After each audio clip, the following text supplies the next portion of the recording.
Hey everybody, this is Ken from RecPro, and today we're going to go over how to replace the pull cords for our manual furniture.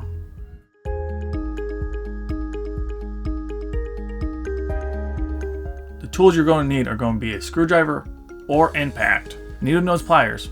This is a simple and easy replacement. It should only take you 5 to 10 minutes. Let's get straight into it.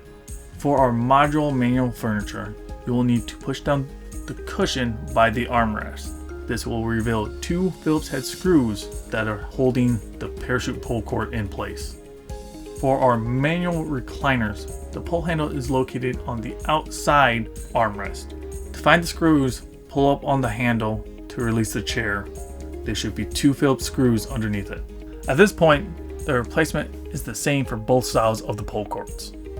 Make sure your footrest is up and released, then turn your chairs over.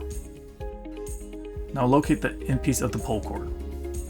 To make removing this easier, you'll need to pull a piece to the side. Then you'll just need to pull and angle the end piece out. Using the needle nose pliers, squeeze the plastic clip holding the pull cord in place, and it'll come straight out. Now go ahead and pull the pull cord and the cable out. Now go ahead and insert the new pull cords in, following the same way the old ones came out. Now push the plastic clip back into the hole that you removed the old one from.